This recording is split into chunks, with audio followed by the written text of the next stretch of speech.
এক নগরে ধর্মশীল নামে এক ধনী বণিক বাস করত। তার ছিল অঢেল সম্পদ, কিন্তু তার জীবনে শান্তির বড় অভাব ছিল। একদিন সে দেখল, তার সব সম্পদ থাকা সত্ত্বেও তার মন অস্থির। তখন সে সিদ্ধান্ত নিল, সন্ন্যাসী হয়ে শান্তির অন্বেষণ করবে। ধর্মশীল তার সব সম্পত্তি বিক্রি করে সেই অর্থ দিয়ে একটি বিশাল ধর্মশালা নির্মাণ করল। এই ধর্মশালায় সবাই বিনামূল্যে আশ্রয় পেত, আহার পেত। ধর্মশীল নিজের হাতেই সব দেখাশোনা করত, অতিথিদের সেবা করত। সে আশা করেছিল এইভাবে সেবা করলে তার মন শান্ত হবে। কিছুদিন পর সেই ধর্মশালায় এক বৃদ্ধা এসে আশ্রয় নিল। বৃদ্ধা ছিল খুবই দরিদ্র, তার কাছে কিছুই ছিল না। ধর্মশীল তাকে পরম যত্নে আশ্রয় দিল, খাবার দিল এবং তার সব প্রয়োজন মেটাতে লাগল। বৃদ্ধা ধর্মশীলের সেবায় এত মুগ্ধ হল যে সে মনে মনে ভাবল, এই মানুষটি আমার জন্য এত কিছু করছে, আমারও উচিতের জন্য কিছু করা। একদিন বৃদ্ধা ধর্মশীলকে ডাকল এবং বলল, বাবা, আমি তোমার সেবায় খুব সন্তুষ্ট। আমি জানি আমার কাছে তোমাকে দেওয়ার মতো কিছুই নেই, কিন্তু আমি একটি কথা জানি যা হয়তো তোমার কাজে লাগতে পারে। এই ধর্মশালার কাছেই একটি বটগাছ আছে। সেই গাছের নিচে একটি রত্নভাণ্ডার লুকানো আছে। তুমি যদি সেটি খুঁজে পাও, তবে তোমার আরো অনেক ভালো কাজ করার সুযোগ হবে। ধর্মশীল প্রথমে এই কথায় বিশ্বাস করতে পারল না। সে তো অর্থের মায়া ত্যাগ করেছিল, কিন্তু বৃদ্ধার চোখে সে এক গভীর বিশ্বাস দেখতে পেল। তার মনে হলো, বৃদ্ধা হয়তো তার প্রতি কৃতজ্ঞতা জানাতে চাইছে। পরদিন সকালেই ধর্মশীল কোদাল নিয়ে সেই বটগাছের নিচে গেল এবং মাটি খুঁড়তে শুরু করল। কিছুক্ষণের মধ্যেই সে দেখল, মাটির নিচে সত্যিই একটি বিশাল রত্নভাণ্ডার। হীরা, জহরত, সোনাদানা সবকিছু দিয়ে পূর্ণ একটি বড় সিন্দুক।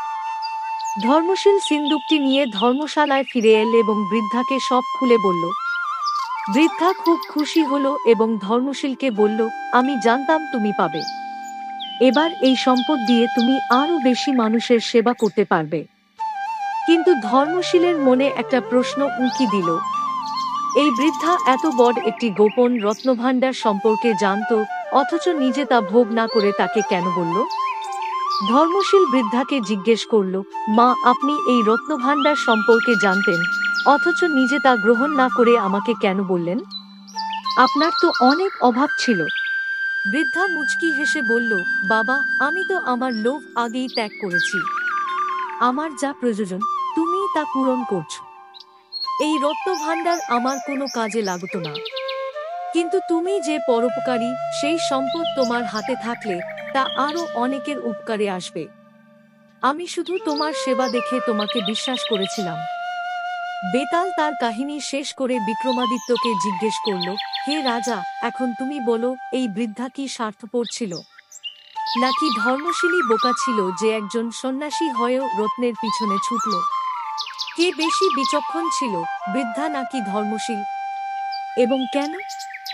বিক্রমাদিত্য কিছুক্ষণ ভাবলেন এবং বললেন, বেতাল, নিঃসন্দেহে বৃদ্ধাই ছিল সবচেয়ে বিচক্ষণ। তার বিচক্ষণতা তার লোভ ত্যাগে ছিল না, বরং মানসিক শান্তির সঠিক পথ বোঝার মধ্যে ছিল।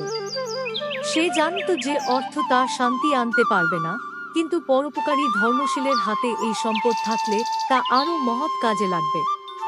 সে ধর্মশীলের মধ্যে সেই সততা ও পরোপকারের গুণ দেখেছিল এবং তাই তার প্রতি বিশ্বাস রেখেছিল। ধর্মশীল বোকা ছিল না, সেও মহৎ হৃদয়ের মানুষ ছিল, কিন্তু তার বিচক্ষণতা ছিল বৃদ্ধার প্রতি বিশ্বাস রাখা এবং সেই সম্পদকে সদ্ব্যবহার করার ইচ্ছা। বৃদ্ধা যা করল তা নিঃস্বার্থ পরোপকারের এক উজ্জ্বল দৃষ্টান্ত। বিক্রমাদিত্য যখন উত্তর শেষ করলেন, বেতাল আবার হেসে উঠল এবং বলল, মহারাজ, তুমি জানো যে তুমি উত্তর দিলে আমি আবার উধাও হয়ে যাব। তুমি তোমার নীরবতার চুক্তি ভঙ্গ করেছ। এই বলে বেতাল আবার তার শ্মশানের গাছে ফিরে গেল। বিক্রমাদিত্য আবার তাকে ধরার জন্য ছুটলেন।